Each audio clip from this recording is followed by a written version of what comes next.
Terkait rencana penyelenggaraan tes calon pegawai negeri sipil di Kota Palembang, hingga saat ini pihak Badan Kepegawaian dan Pengembangan Sumber Daya Manusia Kota Palembang masih menunggu formasi yang disetujui oleh pihak Badan Kepegawaian Negara.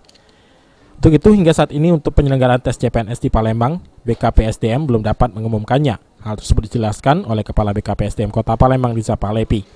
Ia juga menambahkan, BKPSDM Palembang telah mengajukan kurang lebih 800 formasi dengan formasi terbanyak tenaga pengajar atau guru, diikuti dengan tenaga kesehatan dan teknik.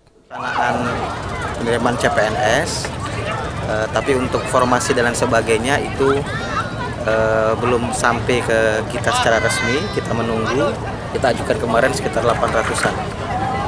Yang paling banyak untuk yang mana?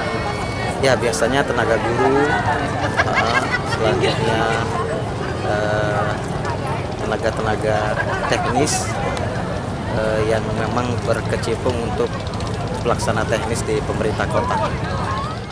Untuk sistem CPNS nantinya menggunakan sistem seperti tahun sebelumnya, yakni dengan menggunakan tes Computer Assistant Test atau CAT yang telah diatur BKN.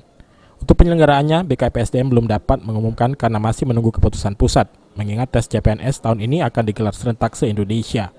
Heru Wahyudi, PAL TV.